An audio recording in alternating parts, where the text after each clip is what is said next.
கண்ணினுன் சிறுத்தாம்பினால் கட்டுண்ண பண்ணிய பெருமாயன் என்னப்பனில் நன்னி தெங்குருகூர் நம்பி என்ற கால் அன்னிக்கும் அமுதூரும் என்னாவுக்கே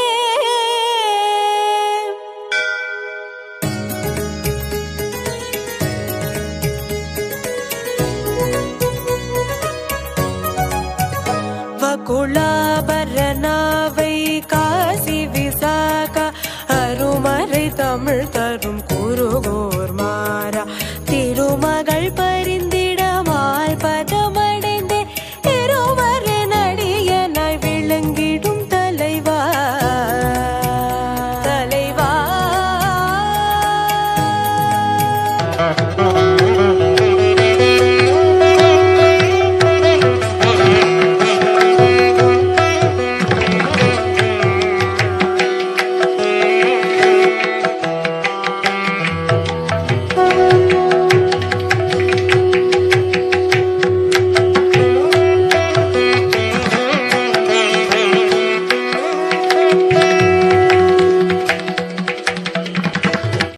नमोचिन्त्य अद्भुत अग्लिष्ट ज्ञान वैराग्य राश्रये नादाय मुनये अगाध भगवत பக்தி சிந்தவே. ஸ்ரீமன் நாதமுனிகளை பற்றி ஆளவந்தார் அவருடைய ஸ்தோத்திர ரத்னத்தில் ஆரம்பத்திலேயே இவ்வளவு அழகாக சாதிக்கிறார். நமோ சிந்திய அத்புத அக்லிஷ்ட ஞான வைராகிய ராஷ்ரயே நாதாய முனையே அகாத பகவத் பக்தி சிந்தவே. பகவான் மிகவும் கருணை கொண்டதின் விளைவாக ஸ்ரீமன் நாதமுனிகளிடத்தில் இருவேறு விஷயங்களை ஒன்றாக சங்கமிக்கும்படி செய்தார். அது என்ன? ஒருவருக்கு பக்தி என்பது பலவேறு நிலைகளை கடந்த பின்னர் ஏற்படும் ஒன்று என்ற ஒரு எண்ணம் இருந்தது. இன்னும் ஒருவருக்கு பக்தி என்பது ஒரு பாதை, யோகம் என்பது ஒரு பாதை, கர்மம் என்பது ஒரு பாதை. பக்தி வெறுமனே ஒரு பாதையாக இன்னொருவருக்கு தெரிந்தது. ஆனால் பக்தி என்பது ஒரு பாதையோ அனுஷ்டிக்கும் முறையோ கிடையாது. பக்தி என்பது சாக்ஷாத் பகவான். பகவானை நீ தரிசிக்க வேண்டும் என்று ஆசைப்படுகிறாய், பகவானை உணர வேண்டும் என்று ஆசைப்படுகிறாய் அல்லவா? அதற்கு ஒரு அருஞ்சொற் பொருள்தான் பக்தி. பக்தி என்பதை நீ பாதையாக பார்ப்பாயேயானால் பகவானின் பாதை என்று அர்த்தம் கொள். பக்தி என்பது பல்வேறு நிலைகளை தாண்டிய பின்னர் உனக்கு கைவர கிடைக்கப்பெறும் ஒரு நிலை என்று நினைத்தாயேயானால் பகவான் உனக்கு அப்பொழுது கிடைப்பார் என்று நீ கருத்தில் கொள்ளலாம். ஆனால் உண்மையில் இதெல்லாம் நம்முடைய சமாதானத்திற்காக சொல்லப்படும் விஷயங்களை தவிர்த்து பக்தி அப்படின்னா பகவான், பக்தி அப்படின்னா பகவான்.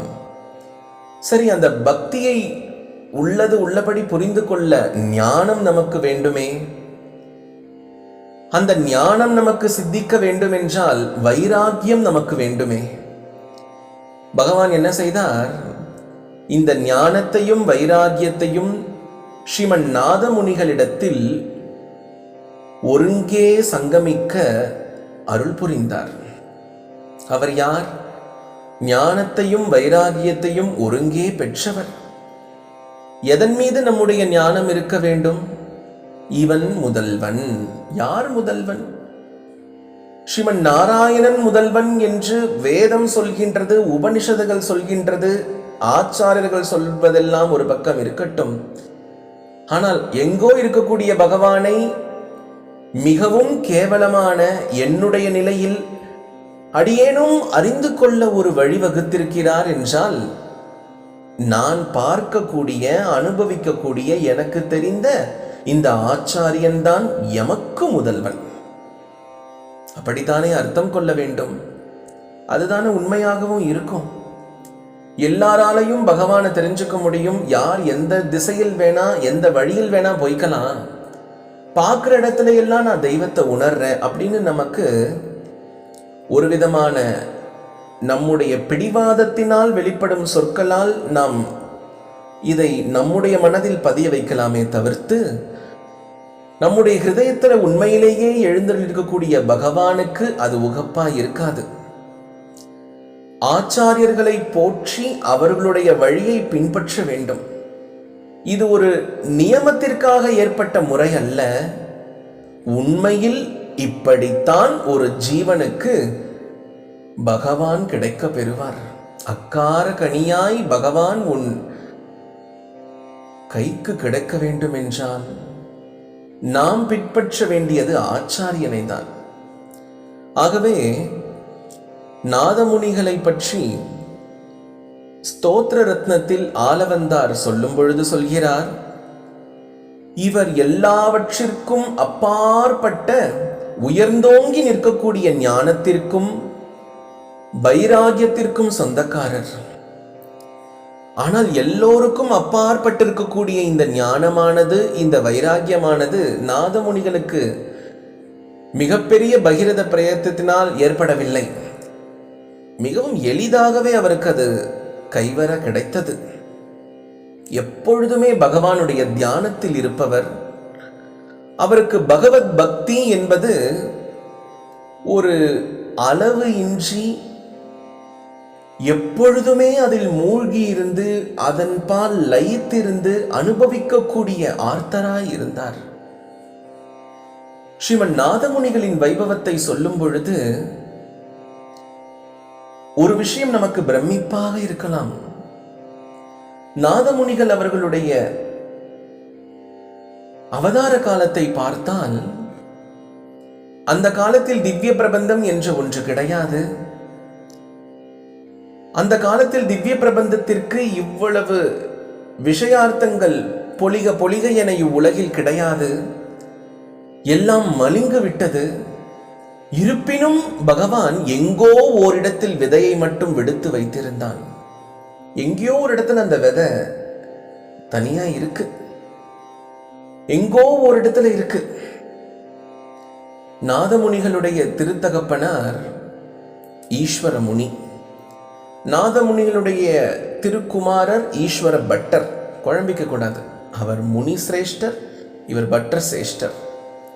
முனி அப்படின்ற பதமே நாம பொதுவாக யாருக்கு சொல்லுவோம் அப்படின்னா, எல்லாவற்றிற்கும் அப்பாற்பட்ட எதையும் எளிதாக ஸ்வீகரிக்கக்கூடியவர்களுக்கு இந்த முனி என்ற பட்டம் கொடுக்கப்படும். இவருடைய இயற்பெயர் ரங்கநாத முனி. வீரநாராயணபுரம் என்று இன்று கங்கை கொண்ட சோழபுரம் என்று சொல்லக்கூடிய அந்த இடத்திற்கு அருகாமையில் இருக்கக்கூடிய வீராணம் என்று சொன்னால் உங்கள் அனைவருக்கும் எளிதாக புரிந்துவிடும். வீராணம் ஏரி. அந்த வீரநாராயணபுரத்தில்தான் மன்னார் திருக்கோலம் பூண்டிருக்கிறார். அந்த மன்னாரின் சன்னதியில்தான் நம்முடைய நாதமுனிகளின் திருவதாரமும் நடக்கின்றது. சன்னதி என்றவுடன் கர்ப்பகிரகத்தில் தான் நாதமுனிகள் திருவதாரம் செய்தாரா என்ற கேள்வி எழக்கூடாது. மன்னனார் எழுந்திருக்கக்கூடிய அந்த புண்ணிய தேசமானது நாம் ஒவ்வொருவருக்கும் சன்னதிதான். ஸ்ரீமன் நாதமுனிகளினுடைய திருவதார காலத்தில் இது போன்று எந்த ஒரு விஷயமும் சம்பிரதாய விஷயமும் வெளிப்படையாக கிடையாது. ஆனால் எங்கோ பகவான் விடுத்து வைத்திருந்த விதையானது இவர் எடுத்து பதியம் போட்டு வளர்க்க வேண்டிய ஒரு கைங்கரியத்தை பகவான் இவருக்கு அருளியிருந்தார்.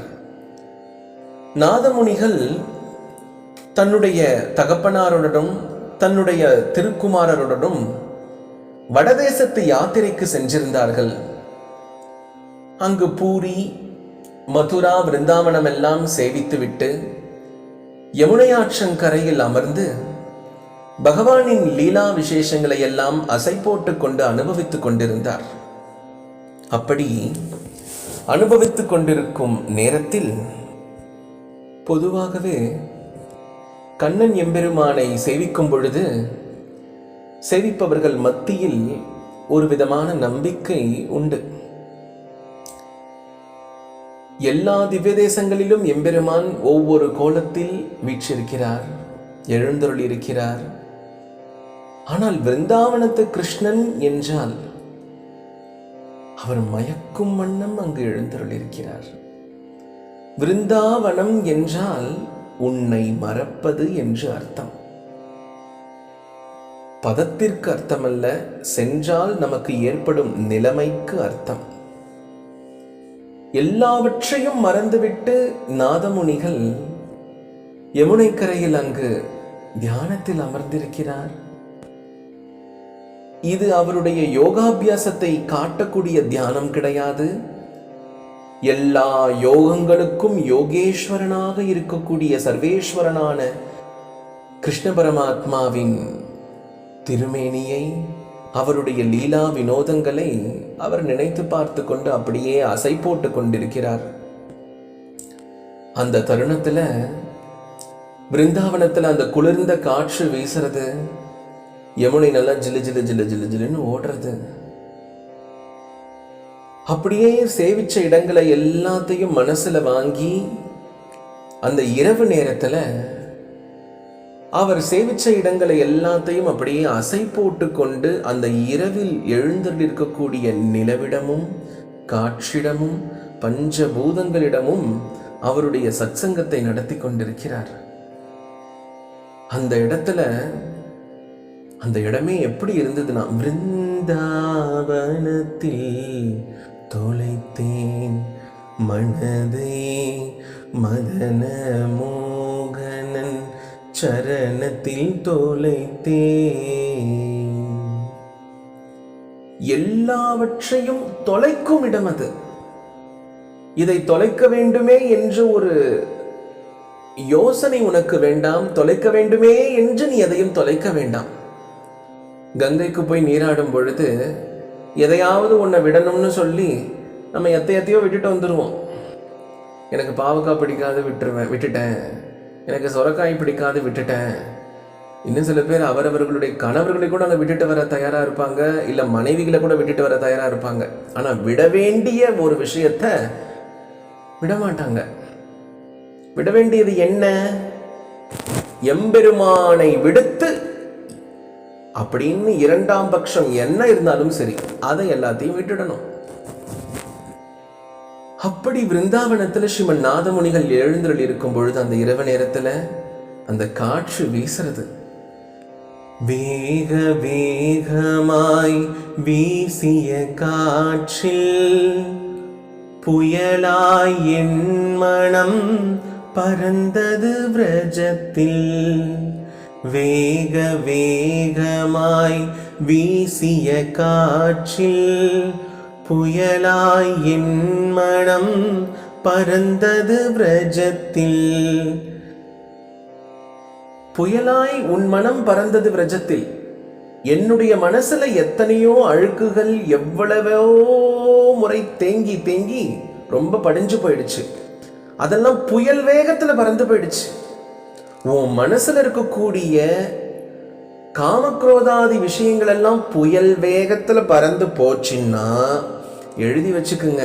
புயல் வேகத்துல பறந்து போச்சுன்னா அதற்கு அப்படியே எதிர்மறையா மெல்ல மெல்ல மெல்ல மெல்ல தவழ்ந்து வந்து விடுவான் கண்ணன்.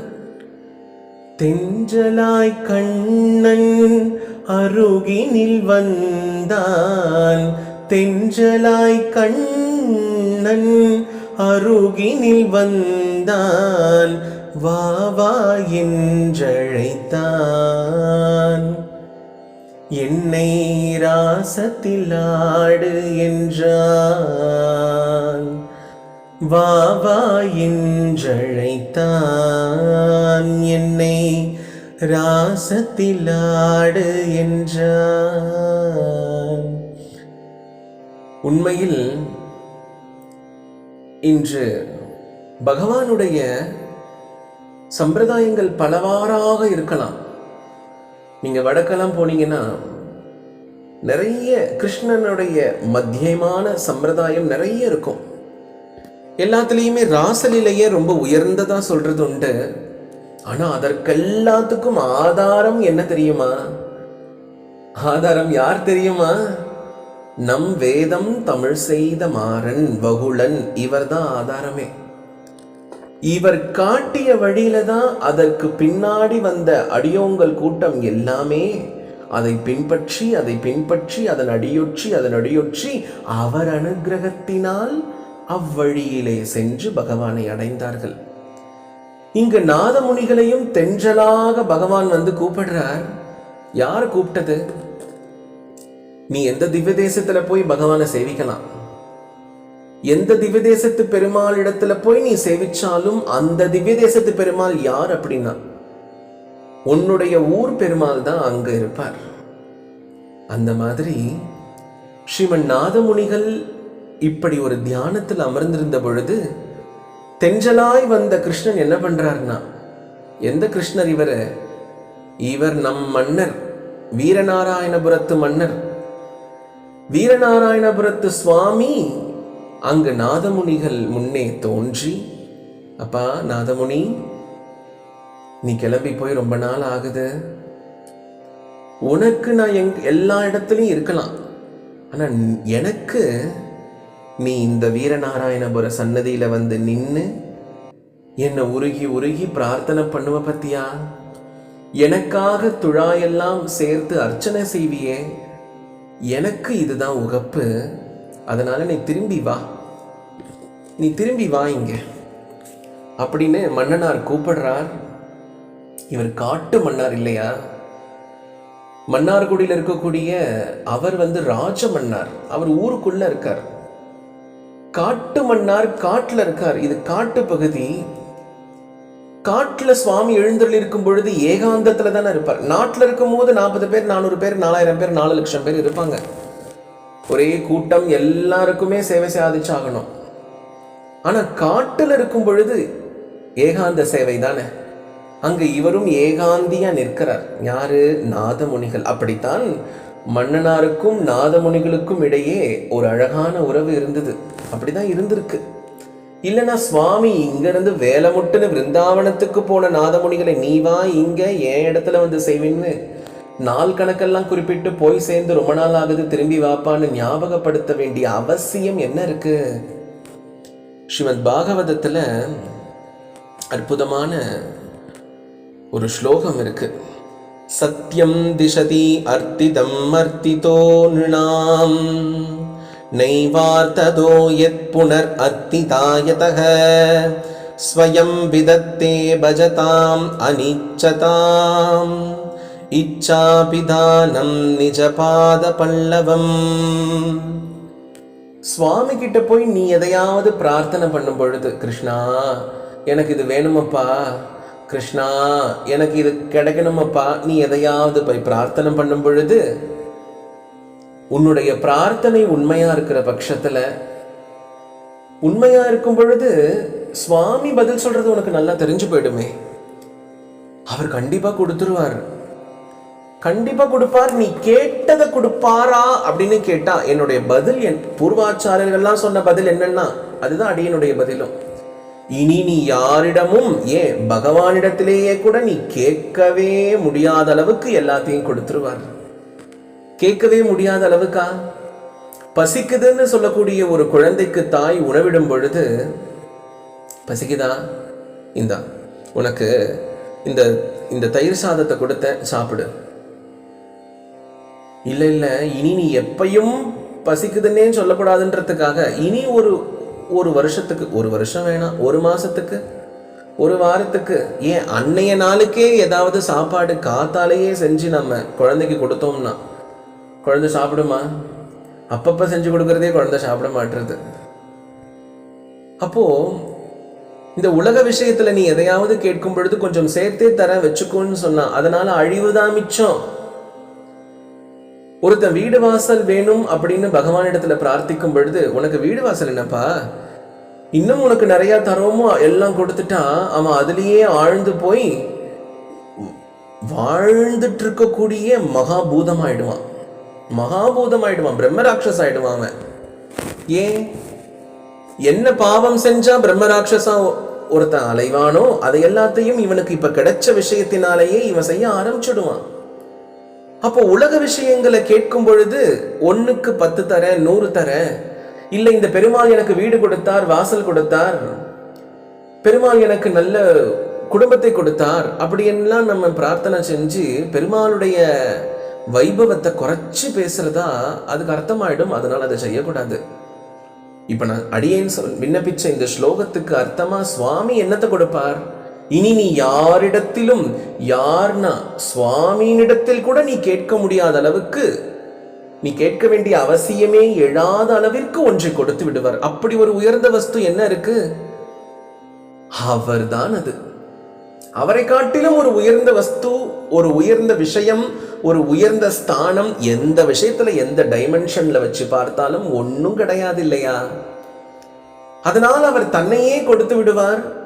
அதுதான் ஒரு பிரார்த்தனைக்கான உண்மையான குறிக்கோள். பிரார்த்தனையுடைய உண்மையான குறிக்கோள் என்ன? பகவானை நீ அப்படியே வாங்கிக்கணும். அந்த நாள் என்னைக்கு வரும்? நாதமுனிகளுக்கு வந்திருக்கீங்க. நாதமுனிகள் மன்னனாரினுடைய ஆக்னையை ஏற்று பிருந்தாவனத்திலிருந்து கிளம்பி திரும்பியும் வீர நாராயணபுரத்துக்கு வரார்.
அவதரித்தே உலகத்துக்கு ஆதவன் போல் வந்த மகான் யாரு தெரியுமா? ஏணி போல இருந்து நம்மை ஏத்தி அந்த பரமபதம் எல்லை காண வைக்கும் மகான் யாரு தெரியுமா? நாதமுனிகளே, ஸ்ரீமன் நாதமுனிகளே, நாதமுனிகளே, ஸ்ரீமன் நாதமுனிகளே. எம்பெருமான் பிரிய பிராட்டி சேனைய கோலம் ஆழ்வார் எனும் இவர் பின் வந்த மகான் யாரு தெரியுமா? நம் சேனை முதலி அமைச்சர் கஜானனம் சமாக நாமுக வந்த மகான் யாரு தெரியுமா? நாதமுனிகளே, ஸ்ரீமன் நாதமுனிகளே, நாதமுனிகளே, ஸ்ரீமன் நாதமுனிகளே.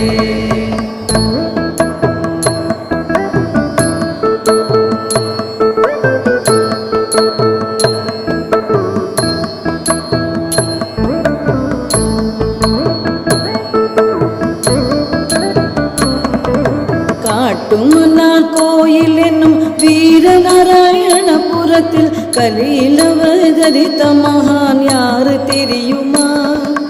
ஓட்டிவிட வங்கலியை ஈசுவர பட்டருக்கு ஒரு மகனாய் வந்த மகான் யாரு தெரியுமா? நாதமுனிகளே, ஸ்ரீமன் நாதமுனிகளே, நாதமுனிகளே, ஸ்ரீமன் நாதமுனிகளே. சதுர்வேதி மங்களமாம் அவதார பூமிக்கு சாநித்தியம் தந்த மகான் யாரு தெரியுமா? இது காரும் அவருக்கு இணையான ஆச்சாரியன் இல்லாத அந்த மகான் யாரு தெரியுமா? நாதமுனிகளே, ஸ்ரீமன் நாதமுனிகளே, நாதமுனிகளே, ஸ்ரீமன் நாதமுனிகளே.